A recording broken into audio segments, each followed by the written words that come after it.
3 o'clock start time for the 3 o'clock regular session of the Cleveland City Council today, Monday, February the 12th. We will call the meeting to order and ask the clerk to please call the roll. Mayor Brooks? Here.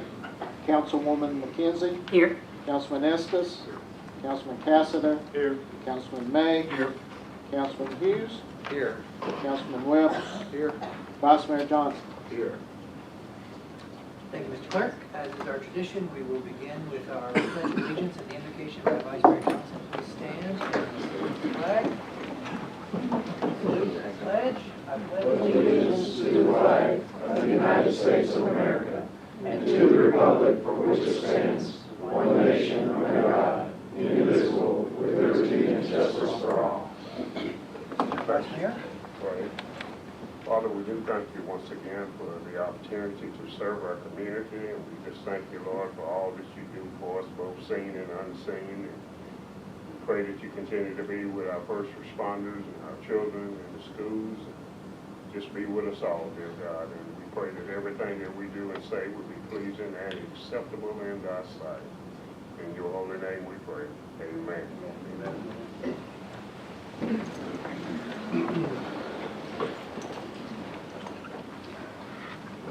Thank you, Mr. Vice Mayor, for that invocation. Next item on the agenda is to waive the reading of the minutes from our last regular session, which was 22 January 2024. That does require a motion. Mr. Mayor, I move that the City Council of the City of Cleveland waive the reading of the minutes of the regular session of the City Council held on January 22nd and approve them as written. Second. Proper motion by Vice Mayor Johnson, is properly seconded by Councilman May. Any comments or questions or changes to the minutes? Seeing none, Mr. Clerk, please call the roll. Vice Mayor Johnson? Aye. Councilman May? Aye. Councilman Cassida? Aye. Councilman Hughes? Aye. Councilman Webb? Aye. Councilwoman McKenzie? Aye. Councilman Estes? Carries 7-0. Thank you, Mr. Clerk. That motion passes. Takes us to the next item on the agenda, which is special presentations and public comments. Our first presentation is a presentation on our audit by our friend, Mr. Mark Lay. Mr. Lay, you're recognized. Good afternoon. It's a pleasure to be with you this afternoon. We're pleased to report we've completed the audit for the fiscal year ended June 30, 2023. The audit went well again this year. The staff always worked very diligently to provide any documents and information needed. It's always a pleasure to work with the fine employees of the City of Cleveland. I encourage you to read the audit. Also, I encourage you to read the management discussion and analysis that's provided beginning on page 4. It's been written by management. We don't write that. And it's good discussion kind of covering the city.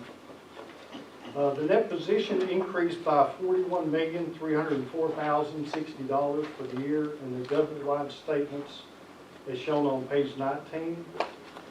The governmental funds increased by $12,985,216 as reflected on page 22. For governmental activities, capital assets increased $4,254,553 as shown on page 76. And debt for the governmental activities decreased $6,781,759 as reflected on page 81. There are no new GASBs that took effect for this past year. There is going to be one coming out, or it's out now, that will be in effect for June 30, 2025 regarding compensated absences and the calculation of that.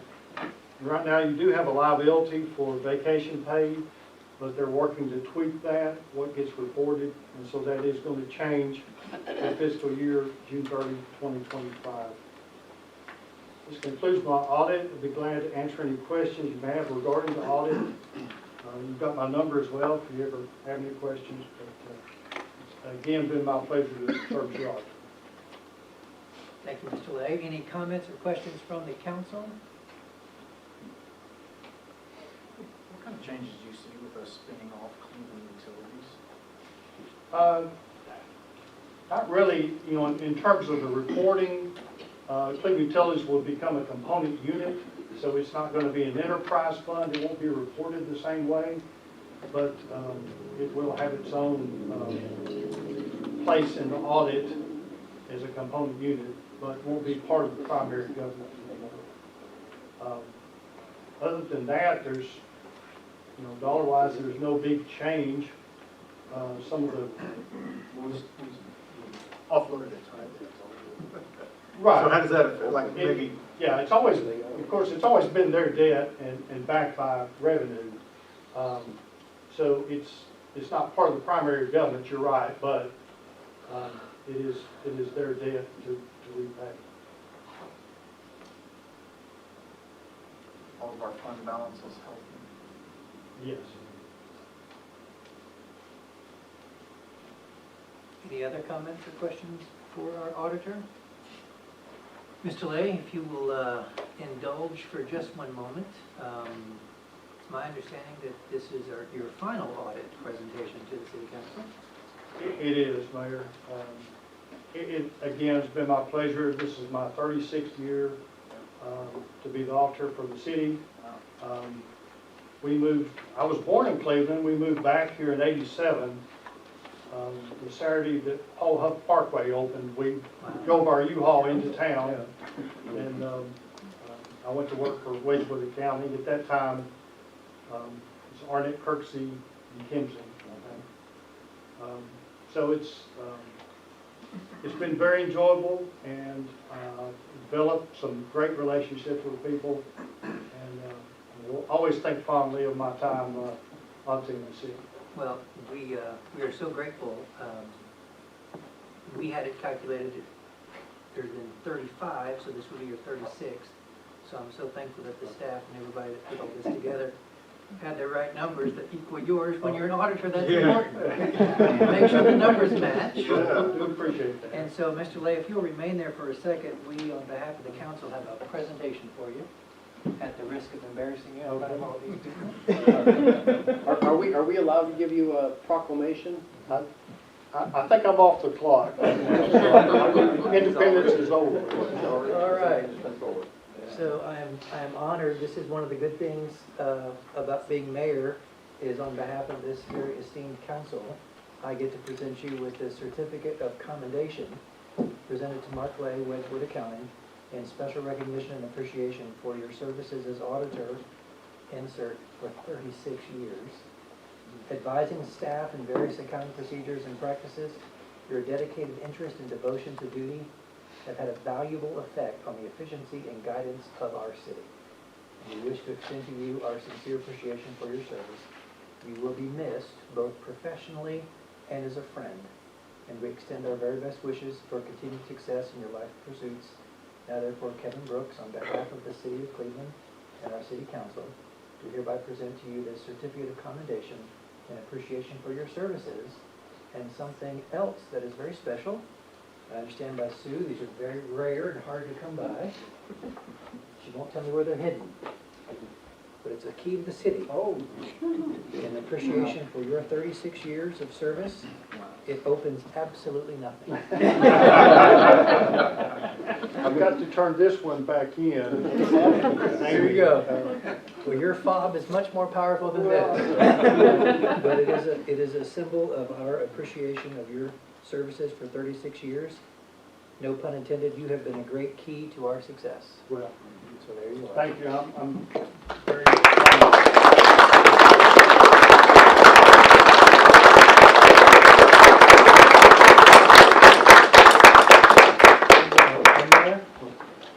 Okay.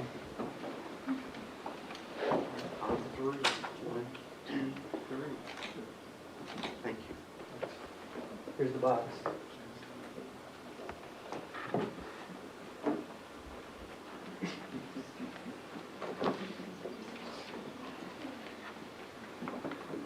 Thank you again for your counsel, for your allowing me to present that on your behalf. We have one other person who's requested, Mr. Cameron Fisher, Chairman of the Greenway, celebrating his birthday tomorrow. We're very excited about it. I don't have a key to the city for you. I'm sorry. They only let me give one of those out, but you're welcome to, we're thankful, Cameron, for your work as Greenway Chairman, and the incredible growth and expansion that you had on the entire course of your career. Thank you, Mayor, and congratulations, Mr. Lay. Where'd he go? There he is. 36 years, that's remarkable. I asked at the last minute here, and I appreciate, Mayor, you letting me just make a quick presentation. At the January meeting of the Greenway Board, they voted to adopt a new logo, and that's been 20 years since they've had a change in our logo, and it really represents the partnership that has been from day one between the city and the county about the Greenway and how important it is to both the city and the county.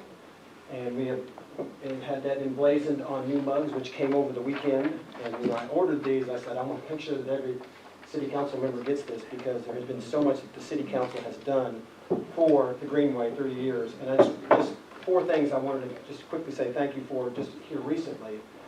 First of all, the Candies Creek Greenway. If you haven't had a chance to go over just off of Candies Lane, there's a new 1.1 mile stretch of Greenway that the city has really just babysat for us and got it finally on the ground officially last September. And if you hadn't had a chance to take a look at it, walk on it, it really is a beautiful part of the city that's never been seen.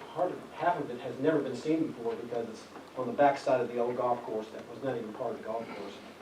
So thank you for that. Most recently, the East Circle Connection. Councilman Webb really helped with this to get it where we could go out another 300 feet, but yet connect another 100 homes in that area off of East Circle going north. We need some easements along Philauer Branch for a future Greenway to come through there, and the city has been very diligent in helping with those. And then most recently now, and in the future, is Phase 6, which is taking an eternity to get from Willow Street to Inman. This is a federal grant that takes a lot of I's to be dotted and T's to be crossed, but the city has been there, and it's really starting to pick up now. You can see just last week they carved the first part of it there that would connect to Inman. Hasn't been paved yet or concreted, but it really shows now where it's going to be, and I appreciate everything the city's done. This is just a very small token of thanks to them. So thank you. Thank you, Mr. Fisher. Any comments or questions for Cameron? Great work, Cameron. Thank you. All right, that concludes our special presentations. This is now the opportunity for public comments. If there's anyone here who would like to address the council on any topic, now is the time. Yes, sir. If you'll please come to the podium and state your name for the record. Hi. My name is Bill Rosenfeld. I live at 1614 Peach Orchard, not Peach Orchard, Orchard Place Northeast, just behind El McGuay's and the Dollar General there. And I will speak on public hearing D concerning the rezoning from commercial to multifamily. And I will let you know that there will be a time to speak at that time for the public hearing, either for or against. I'll make that presentation, I'll make that announcement. Oh, I thought that's what you just Well, this is for... I got confused, I'm sorry. No, it's okay. This is for if you're not already on the agenda. Oh, This okay. gives you the chance to speak on anything else. Oh, okay. I'll be back. Okay. We'll be ready. Okay. All right, thank you, sir. Is there anyone else who would like to address the council on anything that might not be an agenda item? Seeing none, we will proceed with hearing petitions and communications. The first item A is a public hearing to hear public comments concerning a change in ownership interest of the members of Southside Wine and Spirits located at 1450 Fritz Street Southeast. Members of the council, this is in your packets on pages 2 and 3. Today's meeting is to hear public comment concerning a change in this ownership of interest of members. I will now declare the public hearing to be open. Would anyone like to speak concerning this request for interest of membership ownership? Seeing none, I will now declare the public hearing to be closed. Takes us to item B on the agenda, which is to hear public comments concerning a request by City Fields for consideration of an ordinance to zone 0.15 acres, more or less, of property located at 246 High Street Southeast from CG General Commercial, changing to R2 Low Density and Multifamily. This is in Tax Map 58. It is in your packets on pages 4 through 5, and was approved by the Planning Commission 5-0.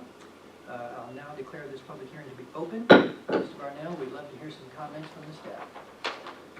Thank you, Mr. Mayor, members of the council. Appreciate a few moments, as always. This is one of those lots that's in East Cleveland that for years has been zoned commercial, but they are the size and act as a residential neighborhood. And City Fields has acquired one and intends to build a single-family home on it. The square footage of the lot itself will support a single-family home, but nothing more. So staff recommended, as well as the Planning Commission recommended, approval of that request based on those factors. All right, thank you, Mr. Varnell. Any questions from the council for Mr. Varnell? Hearing none, would anyone like to speak in favor of this request? Please notify. Seeing none, would anyone like to speak in opposition to this request? Like sign, seeing none, we will declare item B, public hearing, to be closed. Takes us to item C, which is a public hearing. To hear public comments concerning a request by Wes Hicks for consideration of an ordinance to zone 1.24 acres of property located at King Avenue Southeast from R2 low density single and multifamily, changing to in light industrial zoning district IL. This is in your packet. It was denied by the Planning Commission 7-0. I'll now declare the public hearing to be open. Mr. Varnell, if you could give us your comments as well as the explanation of a yes vote and a no vote from this council. Okay. On this later on. Yes, sir. So the staff recommendation on this one, as well as the Planning Commission, was a recommendation to deny. This is several lots in a entirely R2 block. There is light industrial in the area, but when we look at the work that Habitat and City Fields have done just next door to these parcels, and the city's interest in those improvements to that neighborhood, there's an existing house on one of these. They're looking for more space to build single-family homes, to provide homes for families. Obviously, the block itself is R2, and when we look at that from a kind of an overview, there is industrial space available probably in other locations, and this is a residential neighborhood. And staff's kind of approach with looking at it was to recommend against, because we felt the more industrial that moved in, the more impactful it would be to that neighborhood that's been there for some time. And the Planning Commission had really the same thoughts as staff did on this one. We hope that the business finds a great spot, you know, but our recommendation would be to not go with this one, recommend against. Are there any specific questions on that? Any questions from the council? Yeah, just how much the development that they intend to, they want to tear these houses down, right? There was one existing home, and then there's kind of a cinder block building on another parcel. They would tear down those structures and build a warehouse. Okay, and they're building a warehouse or building houses? Warehouse. They're asking to go industrial. Okay. Yes, sir. Any other, thank you, Vice Mayor. Any other questions from the council? All right, Mr. Brown, thank you for that Thank you. update and that report. We will now open up the floor. Would anyone like to speak in favor of this request? Please indicate. Seeing none. Would anyone like to speak in opposition? You'll come to the podium and please state your name for the record. Thank you so much for being here today. Hello, Mayor, council members. My name is Tricia Prince, and I live at 1561 King Edward Avenue Southeast. I also own the property at 1553, and a weird lot across the street. This is right down the road from me, and I have strong opposition to the change from the R2 to the industrial. There is a change happening on our street, in our neighborhood, for the better, and we want to keep it a residential neighborhood as much as we can.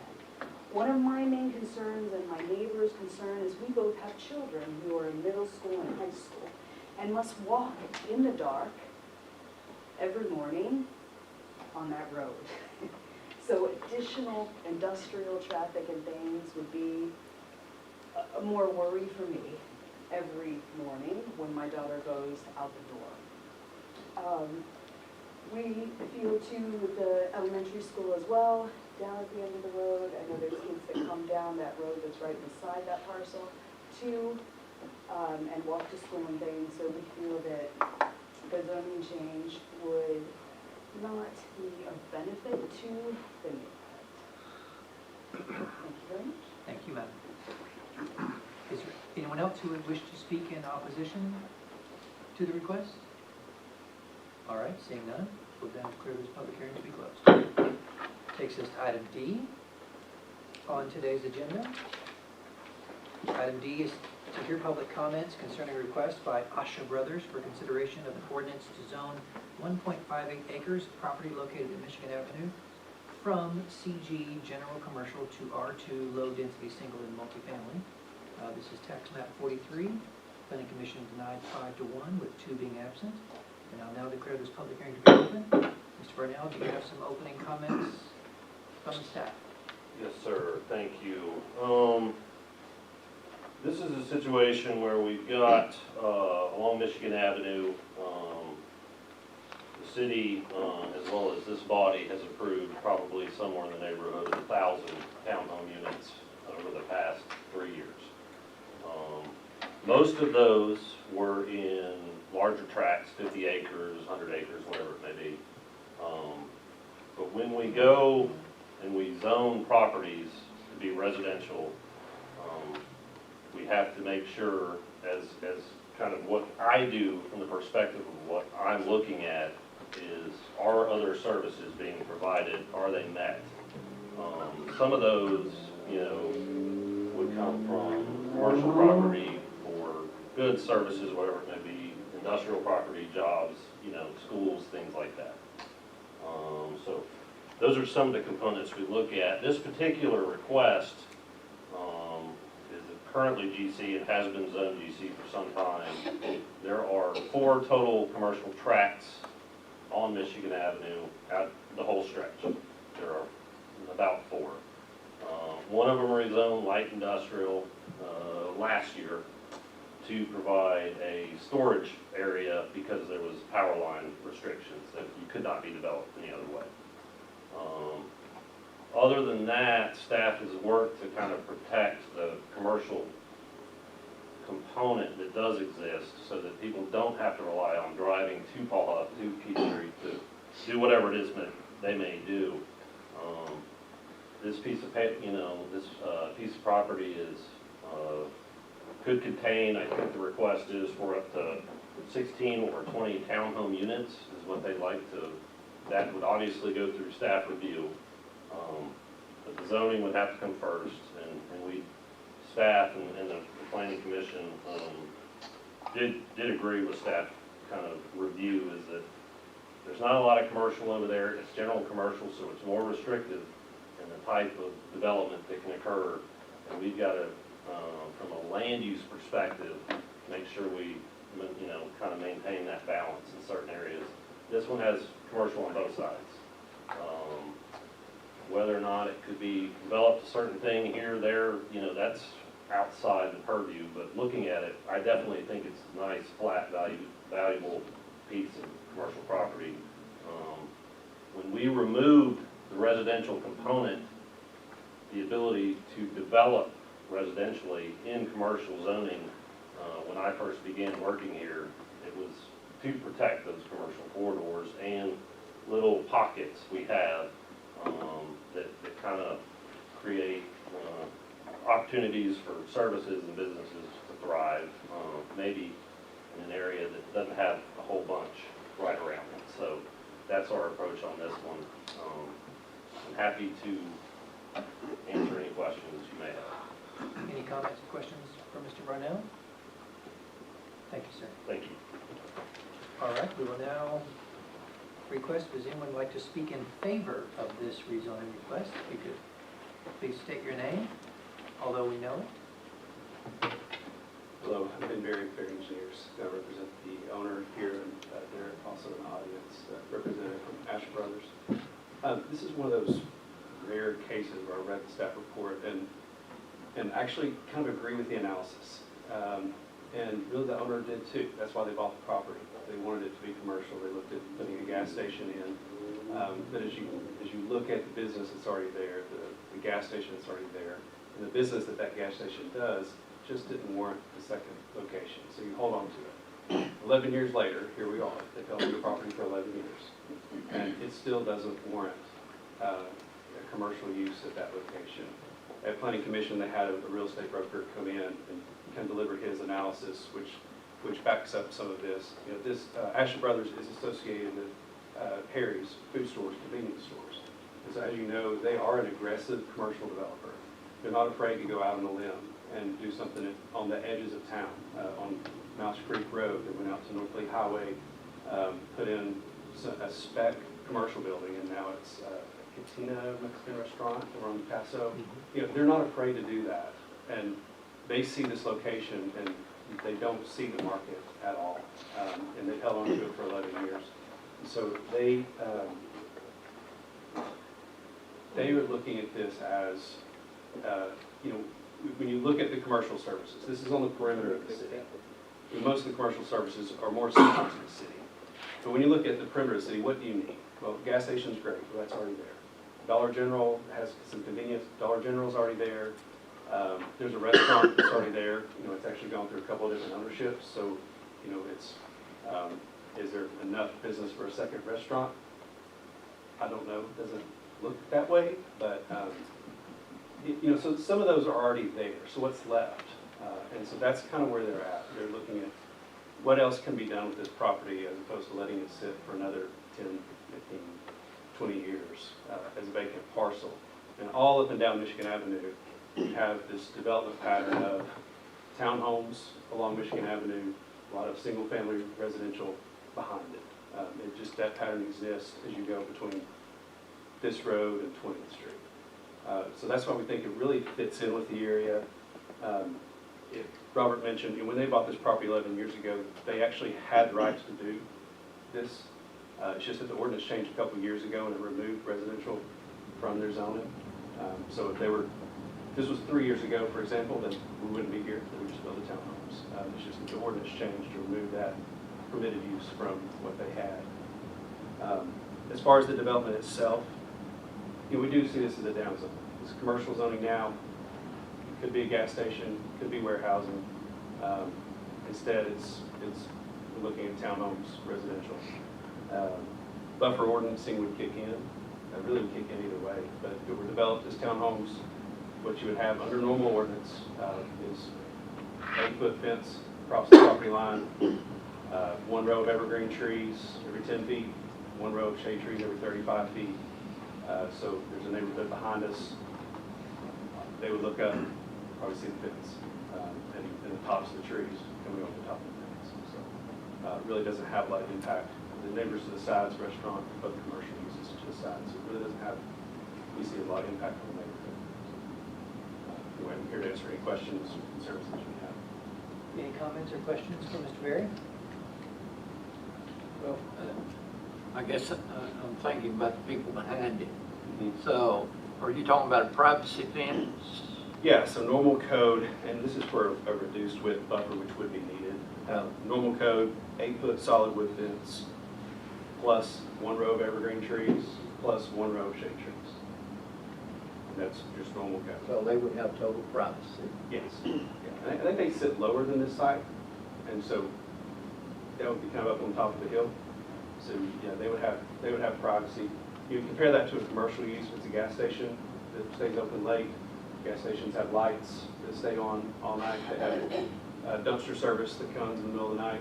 You know, that's what's currently there. So we see this as a down zone, less intensive use. Any other comments or questions? Thank you, Mr. Berry. All right, anyone else requesting to speak in favor of this rezoning request? Seeing none, we'll switch to anyone who wishes to speak in opposition to item D. Yes, sir. You'll state your name, please, for the record. Thank you for coming. Mr. Harris and the City Council, my name is David Sullivan. I live directly behind this lot. There are actually 3 lots that are affected the most, and mine's the middle one between them. Right now, we have a lot of traffic already from El Maguey Restaurant. They use that for overflow, I guess, for parking. And to put another 18 units in here is going to make a lot of traffic up there, a lot of noise. We already have noise in the middle of the night when they're coming to empty dumpsters and that kind of thing. The first time I heard it, I thought some train was coming through my bedroom or something. But, and also all of these residences that have been put in by especially D.R. Horton is really making a lot of traffic on Michigan Avenue up there. I think you're going to find pretty soon you're going to have to widen that Michigan Avenue. It's getting to be a lot of traffic up there. And so I'm opposed mostly because of the traffic. I don't know about water situations, if it's going to cause drainage problems or not, because that lot is right above my lot. Right now, we just have a mound that keeps the water from coming down. But it does go down the other way too, towards Peach Orchard. So I think there might be drainage issues there. And we already have a row of evergreen trees. I have personally, I think, 5 evergreen trees there. And both of the neighbors have evergreen trees. So I don't know how that would help it too much or change things very much. We have an 8-foot fence where they put in the storage unit where the boats and RVs are for Mr. Mike Lee. And that's kind of an eyesore to our neighborhood. So I would just like to say that I'm in opposition for that reason. Thank you, Mr. Sullivan. You brought up the drainage. I guess we need to find out if drainage is going to be a problem. Mr. Farnell, has Stormwater looked at this at all? It has not gone through any level of site review at this time. Okay, bids on the engineer. Mr. Berry, would you care to speak to runoff? Sure. I mean, we would have to handle drainage just like any other project where we wouldn't make it worse than it is today. You have to match the existing conditions. You know, commercial uses have more pavement than residential, so if you was developed commercially, you would have more runoff to handle. But really under either use runoff. Do you think it would have less runoff? So townhomes would historically have less impervious area, less pavement than a commercial development, you know, on a similar size lot. So commercial development would be 75%, 80% impervious, and townhome would be, per ordinance, would be 50% less. Thank you, Mr. Berry. Any other comments or questions from the council? Anyone else wishing to speak in opposition? Yes, sir. I remember. Guess this is the time. Okay, my name again is Phil Rosenfeld. I live at 1614 Orchard Place Northeast, right across the street from Mr. Sullivan. I'd like to bring up that I am against the rezoning for some of the same reasons he said. I disagree with what the gentleman said about it fits in the community off Michigan Avenue. If you look at that, all the residential is on the other side of the social services building. Then you have the social services building, you have the RV storage, you have the Dollar General, then you have this field, then you have the El Maguey's. Just slapping in a bunch of multifamily housing there just doesn't seem right. As far as the drainage issues, yeah, there will be more drainage coming off of that hill. And anytime you take a field where it rains and the field absorbs that water, and now you put a bunch of concrete down, there's going to be a lot of water coming down to where we live. You've got Beatty Fertilizer right across the street. That whole area right there is commercial. There's no reason to be putting a residential multifamily unit there. The traffic situation, you've already approved a bunch of housing down near the airport. There's a D.R. Horton that's already been in down by 20th Street. We've also got the 48 townhomes going in down there. Excuse me, right next to D.R. Horton. The traffic situation at Stewart Road and Michigan Avenue Light is getting to be onerous, and I haven't seen anything where there's any planning for anything to be done with Michigan Avenue in that intersection yet. And not to correct you, but there's actually been a planning meeting Oh, and now there at has. the airport, and we are actively pursuing improvement of Michigan Avenue. It should have been done a long time ago, but as you know, with the developments you've just named, it is now fully under the purview of the city of Cleveland. Right. We used to share that with our colleagues and our friends at the county, and now that it's fully ours on both sides of the road, we can fix it from stem to stern. Okay, so something is gonna have to be done there also. Putting 18, according to what is on the proposal, putting 18 townhomes there, that's 36 new cars. That's 18 families. That's 10 backyards according to what the plan is. Not saying that that's exactly what they're gonna do.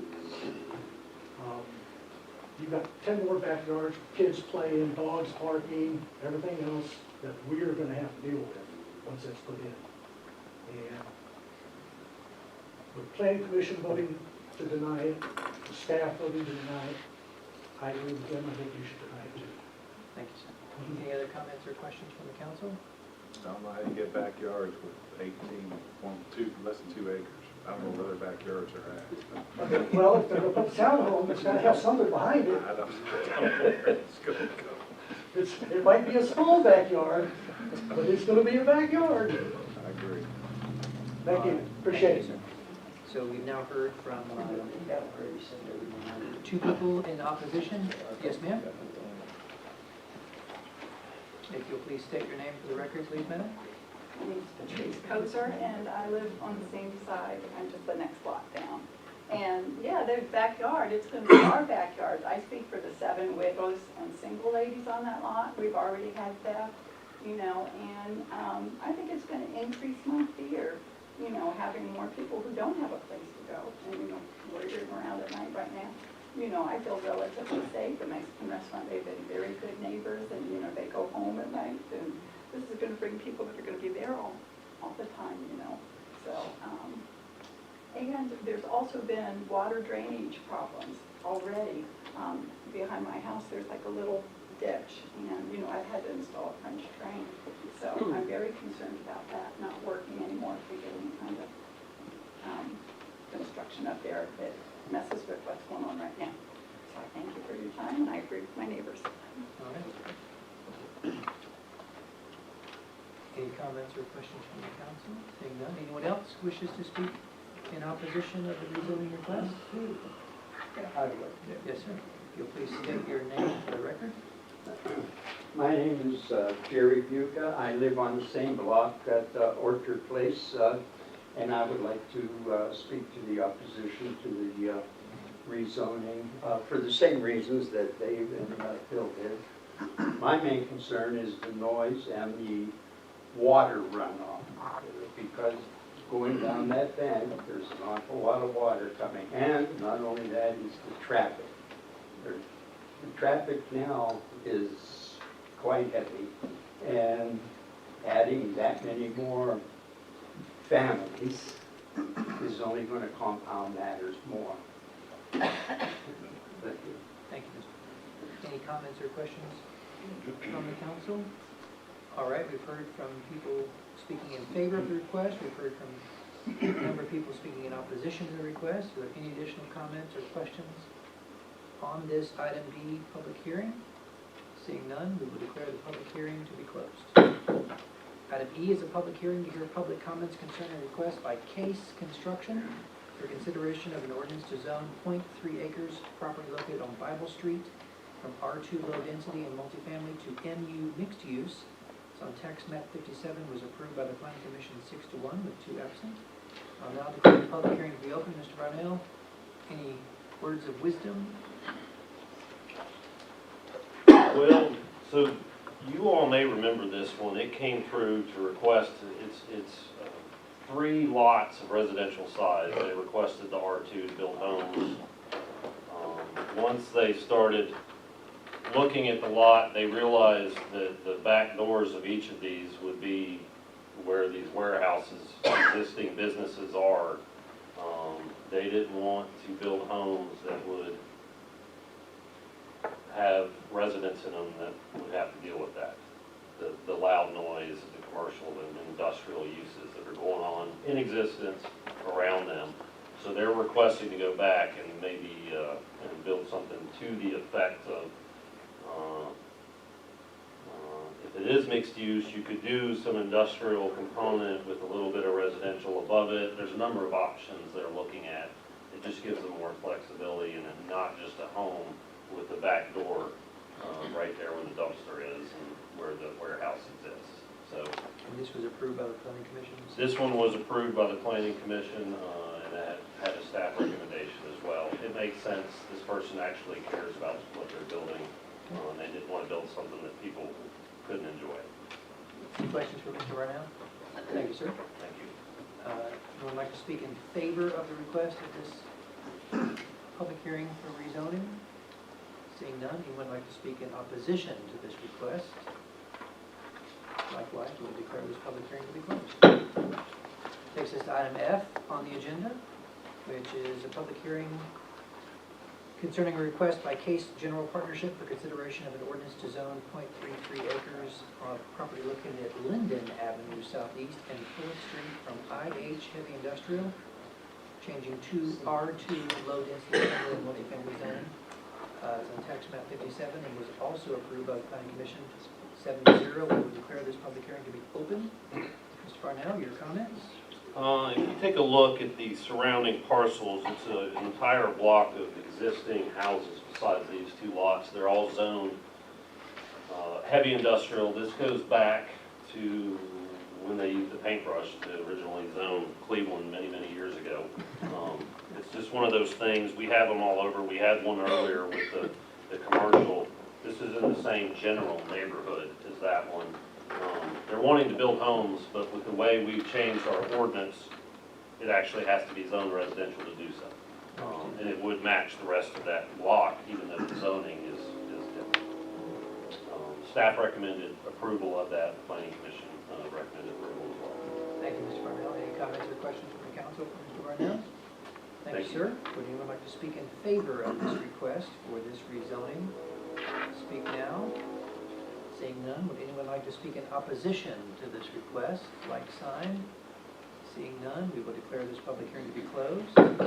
Takes us to item G, to hear public comments concerning a request from the General Board of Trustees of the Church of God of Prophecy for consideration of an ordinance to zone 80 acres, more or less, of property located at Northley Highway from RA Residential Agricultural to PUD 48, Planned Unit Development, including on tax map 34. This was approved by the Planning Commission 6-0. I'll now declare this public hearing to be open. Mr. Farnell? Back again. Welcome back. Yes, sir. Thank you. So this is for a PUD that we worked on with the applicant. Both the applicant and city staff were in pretty good agreement once before we even got to the Planning Commission. There's a number on here that says 300 units. I don't know if they'll get to that number because of some varying factors with the land and some other agreements going on, but the PUD does allow it up to that. The front of this parcel is commercial and will kind of maintain its existing feel, but this is the back undeveloped area that they're looking to do some new residential development back there. And staff supported it, Planning Commission supported it as well. I'm happy to answer any questions you may have about specifics. Thank you, Mr. Barnell. Any comments or questions for Mr. Barnell from the council? Seeing none? Thank you, sir. Thank you. Would anyone like to speak in favor of this request on Northley Highway? You'll state your name for the record, sir. Ben Berry Engineers. So this one is the old Thomason College redevelopment to the back part where there's dormitories, sports fields. Applicant is the church, but really the developer on this is Tom Kate, who we're all very familiar with and has an outstanding track record. You know, really his last development, which was taking out the mobile homes on West Side Drive and Norman Chapel Road, creating Parkstone, which is a mixture of small houses, townhomes. This is really another development along that same line. It has townhomes, it has smaller cottage homes, it has other lots that are wider for more conventional homes. So just a variety of different housing options in the back. He's looking at taking the existing dormitory and turning it into, renovating it, and turning it into a clubhouse, kind of a shared amenity space for the whole neighborhood. So it's just all in all a great development, and there really wasn't a whole lot. Staff, myself, the applicant, we came to consensus on this pretty quick. So. Thank you. Thank you, Mr. Berry. Any comments or questions for Mr. Berry? Mr. Hughes? Will these homes, I noticed Mr. Case back there, will they be of the quality of the homes on Westview Drive that he built? Yes. Same builders, yes, sir. Okay, those are done by Mr. Dugan and, Greg Galpy and numerous Greg other Galpy. local builders that will be building there. okay, There's a provision in the PUD that prohibits vinyl siding, so it requires brick, stone, and fiber cement siding, hardboard type products. the other question I have, how much border or how much the tree line on the back, how much tree line are you leaving between there and the next subdivision? So we've worked with one of the property owners, talking about Billy Park at the top. So we've worked with one of the property owners that backs up to this property, and they are buying a 100-foot strip of land that will remain wooded, undisturbed. And I think after he buys it, he's going to work with his neighbors to try to slice it up. It's just easier to have one buyer. So that purchase agreement is already in place and ready to go. So that, Any other comments or questions for Mr. Berry? Thank you, sir. That was the first person to speak in favor of this request. Is there anyone else who wishes to speak in favor of this rezoning request? All right, takes us to anyone who'd like to speak in opposition to this request on North County Highway. Like sign, anyone requesting to speak in opposition? Seeing none, we will declare this public hearing to be closed. Takes us to item H. Item H is to hear public comments concerning a request by Joy Akins for consideration of a plan of service, a resolution to annex 24.5 acres, and an ordinance to zone 30 acres of property located at Westland Drive. It is being zoned from unincorporated county and mixed use into PUD 42, including on tax map 57 approved by the Planning Commission 6-0. I'll now declare this public hearing to be open, and one last time, Mr. Varnell, you're welcome to join us. One last time today. Today. Today. No Till key- next time. No key to the city for you. Yeah. Thank you. Maybe later. 36 years. Yeah, I'm not there yet.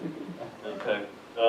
So this is it's an annexation of 23 acres and then a rezoning of the entire, because part of it is already in the city. That was my question. So clearly, a parcel is in the city. Yeah, so the parcel is, many years ago, some planners did what is considered thoroughfare annexation, where they took about 100 feet on each side of a lot of roads all over the place. So we end up having part of it, and then when they actually want to develop and have city services, we have to bring the rest of it in that time. So this is one of those cases, and it's in proximity to the Veterans Home, which has recently gotten, going strong, and then there's an existing neighborhood that this will kind of match, kind of mirror to the north. And the name of that one escapes me now, but it's very similar style, single family, detached homes. This one allows for a total of 6 lots to be what will be townhome units divided up into smaller lots. But 6 of the total 123 will be townhome, and then so that ends up being 3 or 4 units each, and then the rest of it is single family detached homes. Some close to similar architectural requirements, and then of course one thing that we looked at from a staff perspective is balancing and getting some of this residential development on the south side is a positive for everybody, and we're looking forward to some new construction down there. So our recommendation was for Planning Commission to concur with that recommendation. Great. Thank you, Mr. Varnell. Any comments or questions from Mr. Varnell on this request? Yes, sir, Councilman Castro. Yes, Westwood Drive, as far as infrastructure, will that be able to hold? I travel that road an awful lot during the day, and especially when it's trash pickup. I mean, all the blue dumpsters are out on the side of the road, and it holds traffic. Luckily, this one, this one is it's a flag stem going back. I know, but still, there's still a lot of traffic coming out. There is from the traffic, veterans' homes, too. and a lot of it's cut through traffic, not necessarily local. I'm guilty. Well, and I am too. I've used it many, many times. But as property develops on that road, staff will take the approach to look at it and see what enhancement needs to be made. With this particular PUD, if there was room for enhancements on the road, we'd ask for it up front. But they have a very skinny road frontage. It's 40 feet total. So, it's just their road going in. It's just ditch on both sides. That's correct. There's So no they'll way to get improve turn that a lane little bit. in between that and the veterans' home in there. Well, and that's something we'll probably, maybe from that point going back towards the bypass, would certainly need to be looked at as we go forward. But like I said, some of it's a lot of cut through, and it makes sense because of what's just beyond it. And I have two follow-up, some great points on it. This is the road that you access turning left on Victory Drive, and then you turn right on That's West correct. Fitzwood. Yeah. So I'm like you, I'm familiar with it as a cut-through. Yeah, And cut you're through right, all the it's time. very narrow. Robert, some of the PUDs that this council has approved, I'm thinking of Michigan Avenue where some of our other speakers have said, some of those developments, you require the developer Yes. to put in a A turn lane and things like that, yes. egress, egress. Usually, once we get to about 150 and north of that units is when we start looking at some of those infrastructure improvements. But this one doesn't We're reach that. we're under that, and I think that the number you do see is 123. I think it ends up being less once they get in there and look at the water situation and things like that. But it's certainly something, if you all want us to put in there, I don't think they'd be against it necessarily, and we'd work with them on achieving that. I would like to somewhere. Or at least we could study it, maybe, and see how it would work. That requires room on the other side and things, but yes. Councilwoman McKenzie, that's your district. I agree. I was concerned too about the water problems there, because that road has, at occasion, had water standing. I wasn't sure that there was no problem with that, so yeah, Because everybody brings their trash cans in the back, brings it to the front road. It looks like a blue wave. Just a blue wall all the way down. It's just, they're lined up right beside Yeah, each other.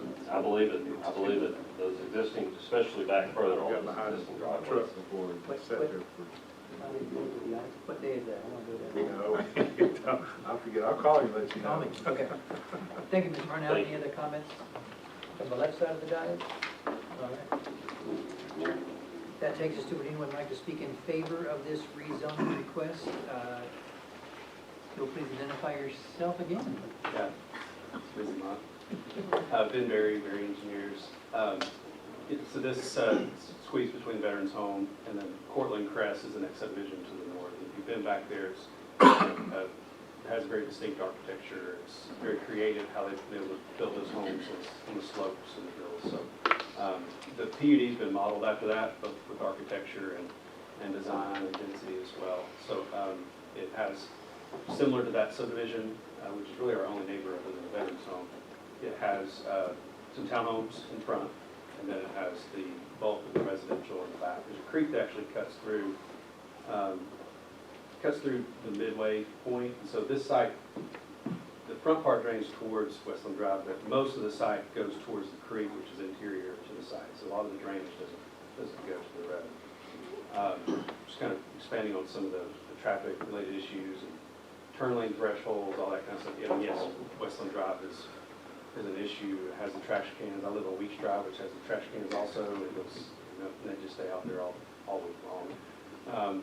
It's narrow. It's the same. It's kind of the same vein, right? This development, a lot of those turn lanes, especially on Michigan Avenue, you reference some of these PUDs in Michigan Avenue, they've got a lot of road frontage that they're occupying.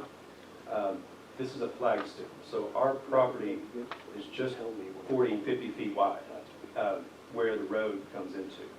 And there's a lot of traffic generators on Westland Drive that greatly exceed this development as far as turn lanes and, you know, what needs to be done on Westland Drive. I mean, Kyle Lane just on its own has, that's included as well, plus industrial trucks, plus all those sorts of things. So I would hesitate to just arbitrarily throw the turn lane requirement on this development when I don't know that that's really the issue that you need to resolve on Westland Drive. You know, there's an apartment complex that has well over the number of units that this does, that's been there for years and years. So it might need a little bit more than just, a little bit more of a look comprehensively than just maybe this development has to offer. Then I would ask you to work with the planning commission to see if you can get that egress and egress in. I think what we're dealing with, Mr. Berry, is just like Michigan Avenue, just like Mouse Creek Road, just like Westland, just like Weeks. We have generations of development where we did not acquire the correct easements, we did not acquire the land on the creeks on either side of the road. And the more developments we approve, because we have thousands of new jobs coming to the Cleveland-Bradley area, we need hundreds of new homes. At some point, Bruce, I see the desire of this council is to request this going forward. That if you're going to build homes and townhomes and apartments or whatever it is you're going to build, we're going to have to work with every development. It's not that we're picking on this one and didn't do it on the apartments. I really can't speak to what happened in the years past. I just know going forward, we've got to be thinking about how we can make Cleveland safer and these narrow roads. I've got grandkids that live on Mouse Creek Road, and it's just every time I drive down there, I think, I wish we had done something 20 years ago to fix Weeks Drive, to fix Westland. So. Very well said, Mayor. And right-of-way dedication, I'd say that's an easy thing to do. That's been done on a lot of developments, and that helps. You know, right-of-way acquisitions were the hardest parts of road widening. Very much. Right. So as you And go. most expensive. Yes, requiring that, absolutely, but just kind of throwing on turn lane construction, you know, that triggers, well, do you need right-of-way? Do you need, like, where do you put the turn lane? Is this the right place? Does this subdivision need a turn lane and not the one across the street? Actual construction is another step that is what I'm referring to. Sure. Right-of-way dedication, absolutely. Got it. All right. Thank you. Yes. Mr. Fivas. I think it was a good subject to bring up from Councilman Cassidy. I think you're pretty articulate on how you approach that. You don't need to make that decision today, but what we can do is we'll go back with our traffic engineers and our planners and just look to see that, make sure that we didn't miss something on that, since the council has brought that to our attention, and we can give you a recommendation on whether, you know, not all subdivisions or entrances need to have a turn lane, but does it meet some threshold? So let us do some work, and then we'll bring, when you have your second vote, we can bring back some data and look at whether, what we need and what it looks like in that area. Is there a blind turn or something like that? I don't think there is, but let us look at that and bring something back. And we'll certainly work with Ben on that. You know, we're not picking on you. I'm just trying to look in the future for all projects from here going forward. The same way with sidewalks. You know, the planning commission is involved a lot with sidewalks, and this is something else. Just because one didn't do it and the other one, we have to start the process somewhere so the builders and developers understand what our wants and needs are as far as public safety, getting fire trucks in, out, ambulances, whatever need to be on that part. So I would take that into consideration. I'm not picking on you. I'm just saying we need to make sure that the planning commission asks those questions. Any other comments? Mr. Berry, thank you. We've heard from the person that's speaking in favor. Any further request to speak in favor of this rezoning request? Seeing none, anyone would like to speak in opposition to this rezoning request? Like sign, seeing none, we will declare this public hearing to be closed. All right, that takes us to the end of our public hearings for the day. Takes us to item number 7 on the agenda, which is the consent agenda. It was discussed at our 1 o'clock work session. It was included in your packet, and the consent agenda does require a motion. So moved. It's a proper motion by Councilman Hughes. Who's the second to my right? Bill Estes, Ken Webb. Take the second by Councilman Estes. Any comments, questions, or concerns for the consent agenda? Hearing none, Mr. Clerk, please call the roll. Councilman Hughes. Aye. Councilman Estes. Aye. Councilman Cassidy. Aye. Councilman May. Councilman Webb. Vice Mayor Johnson. Councilwoman McKenzie. It carries 7-0. Thank you, Mr. Clerk. That motion passes.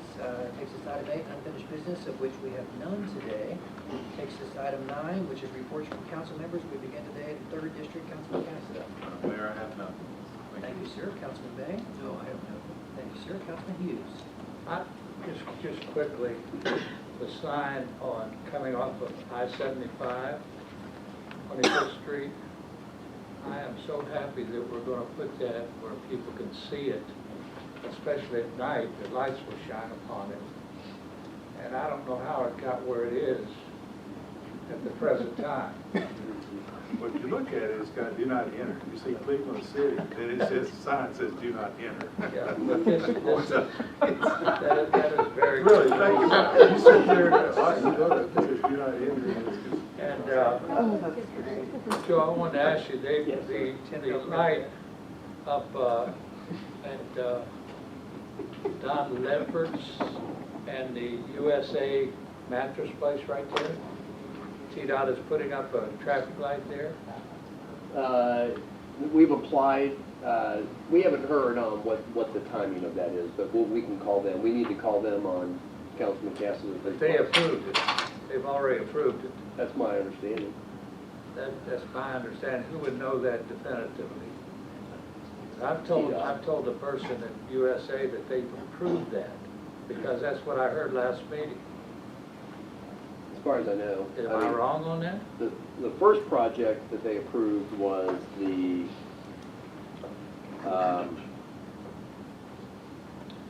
downtown lighting thing, and then they approved that intersection. Yeah, we'll have, let me get you a definitive answer. David Shealy would know that. I don't Yeah, well, know. let me know, so I can go back and tell the guy. Yeah. All right. Okay. The other thing, Tom Cade, I mentioned him earlier, has built some terrific communities here. Tom, your community that the mayor lives in is an excellent community. What's the name of that? It is the Grove at the Farm. Grove at the Farm. I wasn't going to announce that. And the one on Westview is excellent, and you're going to do the one on North Lee Highway now. And we appreciate your excellence in putting those projects together. So thank you very much. Thank you. Pleasure to do. Don't feel Lennox Hill. I appreciate you feeling Lennox Hill. That was the first one. That was the first one. And Wakewood. Ken says Lakewood. Yeah, Lakewood. All right. Thank you, Councilman Hughes. Councilman Webb, you're recognized. I have one thing, Mayor, and Joe has already addressed it. I was going to ask about litter pickup, and I'm glad to hear that we are going to be working on that. And as he did, I would encourage anybody that if you see it, make a note of it and get that information to him, because it seems like this winter has been really bad. Okay, thank you. Vice Mayor Johnson. Yes, Mr. Mayor. I text Tommy Myers the other day. That fellow was driving a pickup truck and he ran across at Cleveland State for the turnabout or whatever they're going to do there between Ed and Atkinson. But anyway, there was a big hole in the street and it cut the person's tire, messed it up and all this kind of stuff. But I texted Tommy to see if they could get Public Works to fix that. And I never did hear back from him, but I'm sure that maybe tomorrow or one day, next few days, they can kind of take a look at that and see if they can fix that manhole. But it's got a lot of broken pieces in it. One of them went through the tire. Oh, so it's a manhole.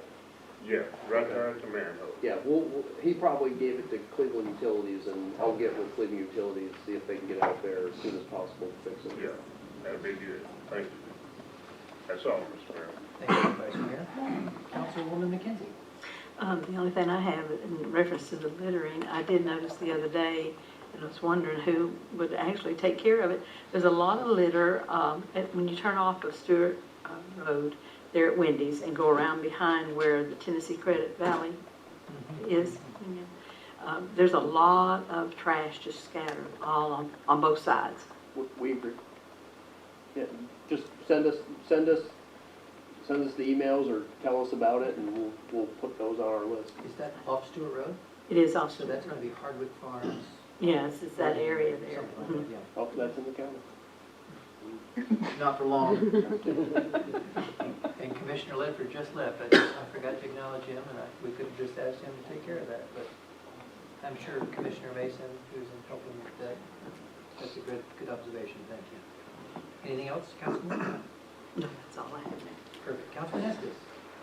Yes, three quick things. 1263 King Edward Avenue Southeast, just down the road from Ms. Prince here, requested a cleaning utility to look for a street light to see if it meets requirements. I drove by the other night. I get it. I don't know if it's going to meet their requirements or not, but if we could just look at 1263 King Edward Southeast. Secondly, I know you were talking about it in 2 weeks, Joe, us having something for Black History Month. I was asked to represent the city this Saturday at the community events to give greetings. If there's anything that the city wants, if you put something together this week before Saturday, you can send it to me, that would be great. If not, I got it. The last thing, and again, Tommy's not here, to my colleagues, the bridge on South Ocoee Street going over the railroad tracks before you come down to 20th. He's already got a plan. It has fallen. It's 3 weeks since we met. I drove over it yesterday just to check. I was shocked. He's already got a plan. He's on top of it. I'm thrilled. Thank you, Tommy. That's all I have. All right. Thank you, Councilman Estes. Any other comments or questions from the council? Local government.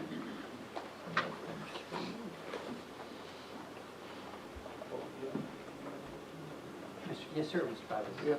Can I grab one moment, Mr. Mayor? Certainly.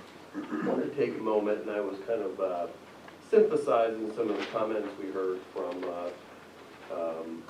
fire department earlier, and just it's always good not to react immediately, just think about that.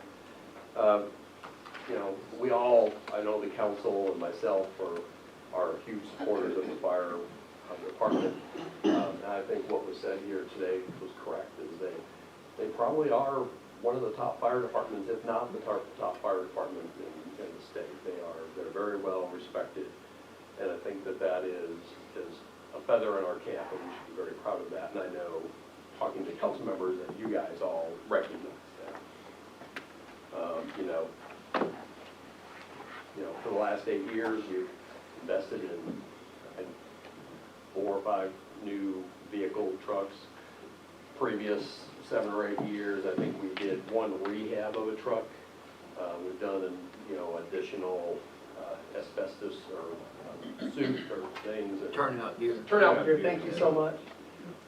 The council's really stepped up as far as funding a lot of those activities, and just didn't want to have that lost in the conversation, is that I know that councils are huge supporters of them, including myself.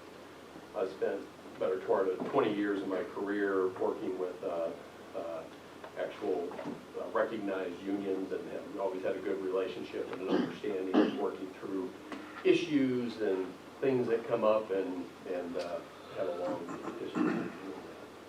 Want to bring a couple points in context. This isn't, and by no means, I think it's wonderful that they come and articulate their concerns, and that's how things get done and processes start working. They had mentioned the battalion chief issue. That is an issue that we've had Labor Department and it's an issue on holiday pay. There is a grievance. I'm not going to go into any issues or interpret anything that I say being for or against it. It's on holiday pay, which is a fairly small part of the issue. They've had the same system in place for 25 years, so we haven't changed anything, or there hasn't been any changes. There's just been questions on why was it done that way for the last 20 or 25 years. We've had the Department of Labor involved, we've had John Kimball involved, we've had MTS involved, and we've been actively working on how do we understand and solve this concern. I just don't want, I think the impression was given that we're not working towards that, is that there's been a lot of work done, we just haven't found a solution that works. So I just didn't want to give you the context that we understand the issue and working towards that, and a lot of other people have been involved, human resources and all that. Want to take a minute, and there was an issue that was discussed with the pay, the $15 pay issue. That issue wasn't really brought to our attention until October or November. There were a few cents off as far as they were 14 something, and we looked at that, and then we went and actively solved the issue for the 2 or 3 employees that are really impacted.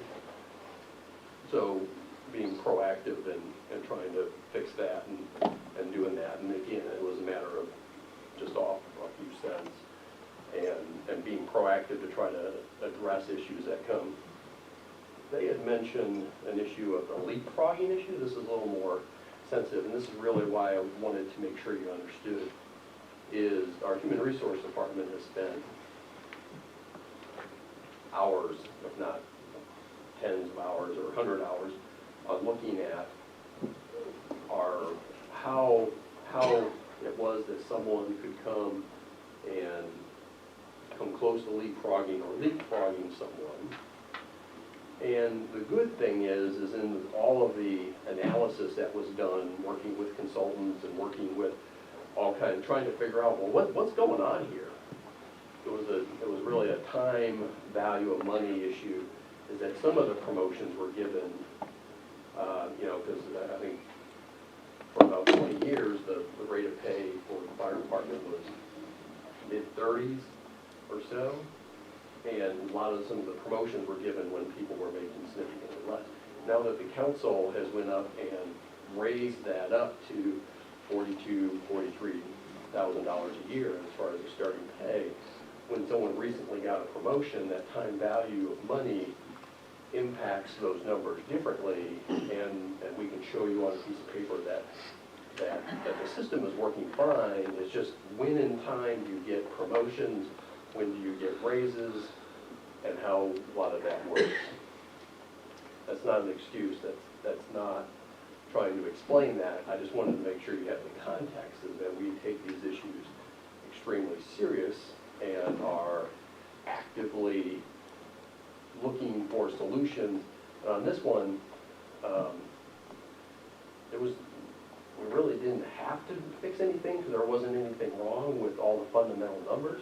But we thought it was the right thing to put the 2 or 3 people that were involved back to where they were and fixed it. And we did that within a matter of weeks when it was brought to our attention. And I give Human Resources a lot of credit for spending a huge amount of time, because we were concerned that there was something wrong with our system. And what we found is that was not the case, and that we spent the appropriate amount of time, made the adjustments, and where we're going. Now, the most important issue is that the study, there probably is compression. There's probably compression left in there when the city wasn't in a position to give raises for 4 or 5 years, and a lot of these people you're talking about are 10, 15, 20-year employees, is that everyone through our organization went through that, and there are issues with compensation because we didn't follow the comp statute. Now, I give the council an extreme amount of credit for going above, in most years, what the COLA rates are. As far as always consistently given 3.5, a lot of years there were 1 or 1.5, or there's actually one, I think, that was a 0. That we've always been really good. In 2020, I think it was 2020, maybe 2021, is only a handful of cities in the state actually gave any raise at all because of the uncertainty with COVID. And we still stepped up and still gave a 3.5, and we're probably one of a handful that did that. That being said, that has kept us, our compression issues is some of the issues on what the fire department is seeing is that they're moving on the scale very quickly. And when you talk about where they are as far as using our software where that we have, is that they're beyond where they should be because of two factors. One, that our raises have been solid. And two, most organizations, when you get a promotion, it's usually about 5%, we're at 8.2%. Our consultant recommended going back to 5, and we recommended staying at 8.2. A lot of these issues are complex, but we take them very seriously, and we're going to work with the fire department. This issue will likely impact, all of our employees is probably a better way to say that, and we'll certainly communicate and try to bring understanding to the issues, and no compensation system is correct, because as you know, that if you give in percentages, that the people that were at the bottom were outpacing significantly, or the people in the top were outpacing our lower paid employees, employees that were being paid $12, $13, $14 2 years ago. They've all been brought up to 15, and we should be very proud that we're actually have a living wage for our employees, because I don't think that we have that. And it takes resources and the council's willingness to spend those resources to do that. But as far as there, and I think last year it was very tricky, and as we said earlier, we're now trying to hire some, and it shows you what a great department that it is, and how well they're known is that in a week and a half or 2 weeks, you have over 100, probably about 100 applications for 4 or 5 positions, and we should be very proud of that, and those are good problems to have. When we looked at the fire department or the police department 12 months ago, and they had 20 openings and we had no applications. Those issues have been rectified because of the council's ability to go out and make some decisions. We were on a weekly basis having to fight off other municipalities from coming after our equipment operators, and we've stopped that. And so there's a lot of good that came with last year. Now, are there things that we need to work on as far as some of the issues that were brought up with the conversation we had earlier? Probably, likely. But I think there's a lot of good that has been done for all of our employees. We're not perfect, but I think that keep that in context, and we're happy to go into detail on any of those specific any specifics in individual meetings or anything like that. Thank you for your feedback. Councilman Cassidy, yes, sir. Yeah, Joe, I appreciate it. And I'm going to say this, Mayor, since my tenure on this council, the council has supported fire, police, public works, everybody out there. In 2018, just for the fire department, we funded $5.5 million. We did a new fire training hall. We did a new fire hall, 15 firefighters. We added on to it a turnout gear. So the council has been very giving. Even the police department with the new satellite vehicle, to use for lost kids and stuff. We have supported our first responders in a way that I don't know how else we can do that. But we have given them everything they've asked for in that part. And I'm sorry if I don't, that's not the right message is, we need to continue to look at that Right. and I find agree, and continue to try to do better. We've done a lot, but we need to try to do a little bit better. And I think the really smart conversation and the good questions were on like some of the benefits and some of the stuff. Is that the reality is that there's Chattanooga, you have for your pensions, you have to, employees have to put money into their pensions, whereas we don't have to put any money into that. Dalton, City of Dalton, they pay 5% 401k, we pay 21% for I get it. I think you need to wear the benefits out on that part. I think that's a huge conversation for that part, but at the same time, it's even in our business, people now, young people don't want benefits. They just want pay. In any industry, they don't care because they're young, they don't get hurt, they don't get sick, but as they get older, benefits come into a play, but their younger people do not want benefits, and that's just the way the mentality is now. And we see that with our new employees that we're hiring, is they want something more portable, and we can't offer that. I'm sorry. But Joe, since I've been on this board, we've had a couple of comp studies that was major money. And every time that we've done that, we said, we're gonna keep it up annually. But then, whatever it could be, revenue's down, we don't keep it up. Well, we did this last one, then last year you guys made the changes. And then this year we're planning on doing that. That's 3 evaluations in 3 years, and that's what we. But Joe, and I'm sure you're using an independent company to come up with the numbers. Yes. Okay.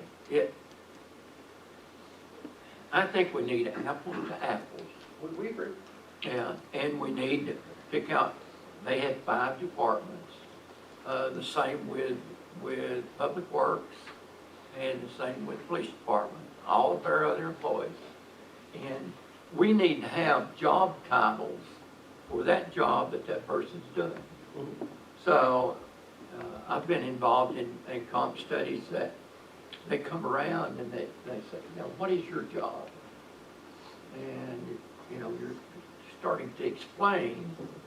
And you've got another guy over here that he will tell them 30 things he's doing because this other guy didn't think about everything that he does in his job title. So that person needs to have a job title.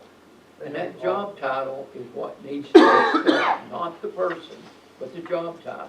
And that's the way this last study was done, is that they actually filled out their own job thing and they turned it in. I think sometimes the employees, they think that on the local level, it's personal. And I'm not saying it is, but I'm saying the perception a lot of times that if we've got an independent person doing the study and we've got that study apples to apples, then we've got something that they can look at. It's nothing personal, any of us, you, or any of the staff. I think we're all better off. I agree. Councilman Hughes? Yeah. And Joe, I think the surprise of the day is that in a week and a half, you would have 100 people applying for our fire department. That's amazing. Hey, it's a great job. You gotta love it. That's amazing. And Cleveland, Tennessee, whatever we have, we don't know what we have, 45,000, 50, you'd have 100 make an application in a week and a half. Position. Yeah, and I can agree more with what Councilman May said, but also looking at I think what Dr. Estes said was looking at the benefits, looking at a lot of those things are also extremely important, and I agree with all that. And Joe, I'll be the first to say that we talk out of both sides of our mouth a lot of times. In other words, we're wanting you to do a good study, a great study, get our employees where they be. We also want you to hold down the tax rate.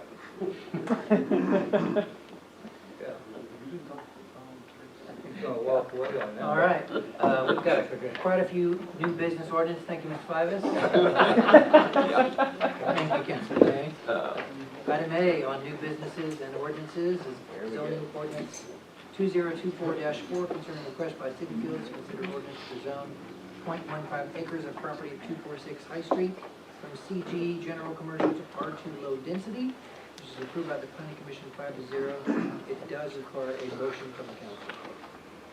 So moved. Proper motion by Councilman Webb, properly seconded by Councilman Hughes. Any questions or concerns from the council? Mr. Clerk, please call the roll. Councilman Webb. Aye. Councilman Hughes. Aye. Councilman Cassidy. Aye. Councilman May. Aye. Vice Mayor Johnson. Aye. Councilwoman McKenzie. Aye. Councilman Estes. Aye. Carries 7-0. Thank you, Mr. Clerk. Item B, zoning ordinance 2024-5 concerning a request from West Hicks for consideration of ordinance to zone 1.24 acres, King Edwards Avenue Southwest from R2 Low Density and Multifamily to IL Light Industrial Zoning. This was denied by the Planning Commission and does require a motion from the council. I move for denial. Second. Motion to deny by Bill Estes, seconded by Vice Mayor Avery Johnson. Are there any comments, questions, or concerns? Mr. Clerk, please call the roll. Councilman Estes. Aye. Vice Mayor Johnson. Aye. Councilman Cassidy. Aye. Councilman May. Aye. Councilman Hughes. Aye. Councilman Webb. Aye. Councilwoman McKenzie. Aye. Carries 7-0. Thank you, Mr. Clerk. That motion to deny passes. Item C is in Charlie, zoning ordinance 2024-6.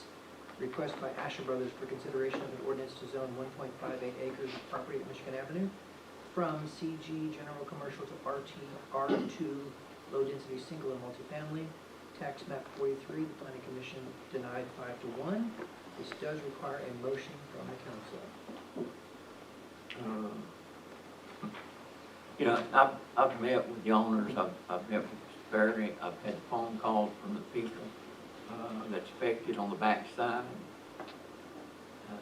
I personally think it'd be better off to have this development than I would a commercial development on them with a dumpster, possibly would be open 24/7, lighting that would interfere with them. I'm going to make a motion that we approve the zoning. All right, this is a motion to approve by Councilman May. Any other, would be a second from the council to approve the zoning ordinance request 2024-6.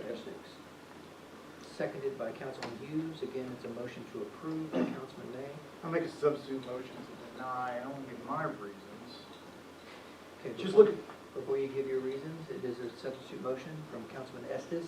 It does require a second to be acknowledged. Second. There's a proper substitute motion by Councilman Estes, properly seconded by Tom Cassada. city staff was against this, planning commission was against this. Look on page 9 of the map. Just look, I don't think that this qualifies as spot zoning, but it doesn't make sense. We just annexed a couple of large properties farther out Michigan Avenue. There's going to be more traffic. It needs commercial here.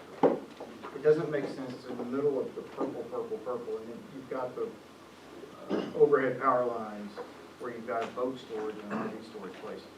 To now do townhomes,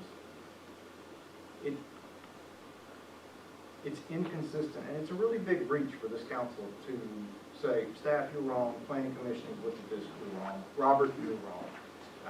That's our purview.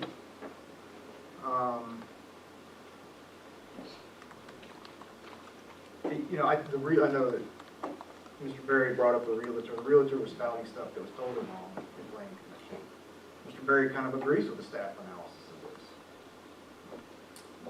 There's room for commercial there. You know, this is not, we discussed this, and there's room for commercial there. Thank you, Councilman Estes. Councilman Hughes, you requested. I'd just like to ask, I know the families are here that are contiguous to that property.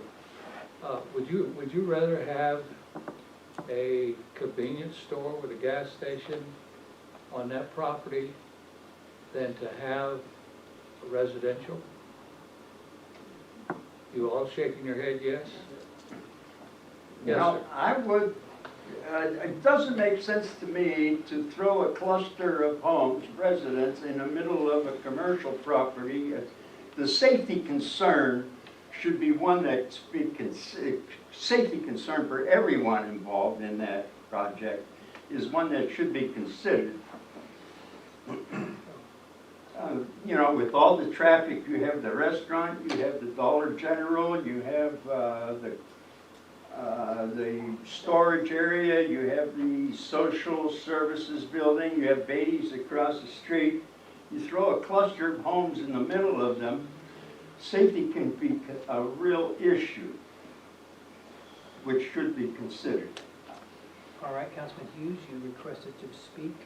We have a current substitute motion by Estes and current substitute second by Cassida. That overrules the original motion and second. Any other considerations or discussion from members of the council? Tell us what we're voting on. You are voting on the new motion by Councilman Estes to uphold the Planning Commission's denial of zoning ordinance request 202406. Is a proper motion properly seconded? Mr. Clerk, please call the roll. Councilman Estes? Aye. Councilman Cassida? Aye. Councilman May? No. Councilman Hughes?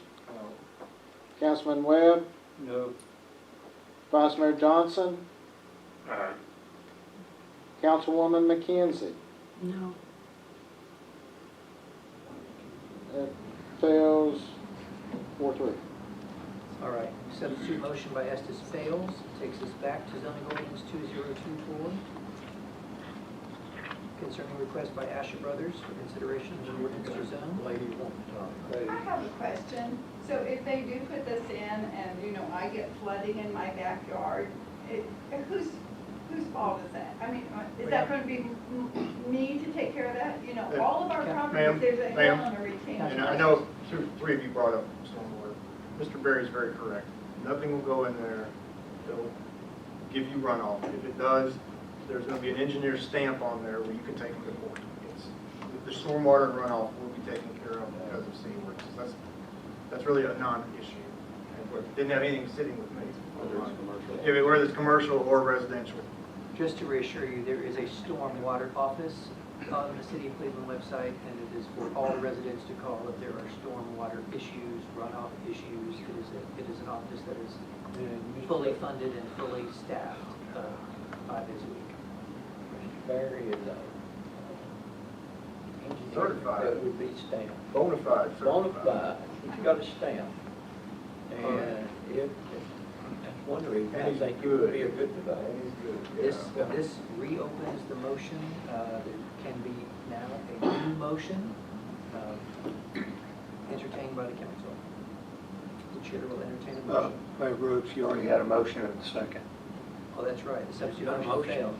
So we're back on the, thank you, Councilor. We're back on the main motion by May, seconded by Hughes.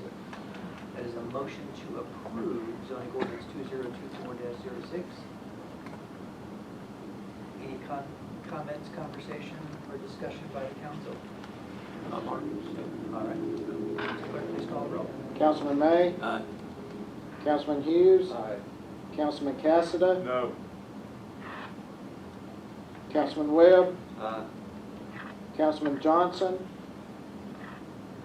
Aye. Councilwoman McKenzie? Aye. And Councilman Estes? No. Carries 5-2. Motion passes 5-2. Takes us to item D, zoning ordinance 2024-7, concerning request by Case Construction for consideration of an ordinance to zone 0.3 acres of property at Bible Street from R2 low density and multifamily to MU mixed use. So moved. Proper motion by Councilman Estes. Is there a second? Properly seconded by Councilman May. Any questions, concerns, or comments from the council? I want to just thank Robert. This is the second district. Really appreciate his staff. Thank you, Councilman. Any other comments or questions for the council? Mr. Clerk, please call the roll. Councilman Estes? Aye. Councilman May? Aye. Councilman Cassida? Aye. Councilman Hughes? Councilman Webb? Vice Mayor Johnson. Aye. Councilwoman McKenzie. Aye. Carries 7-0. Okay, Mr. Clerk, that motion passes. Takes us to item E, zoning ordinance 2024-8, concerning request from Case General Partnership, consideration of ordinance to zone .33 acres of property located at Linden Avenue southeast of 4th Street southeast from IH Heavy Industrial to R2 low density multifamily zoning. This was approved by the planning commission and does require a motion from the council. So moved. Proper motion by Councilman Estes, properly seconded by Councilman Hughes. Any conversation, questions, or concerns from the council?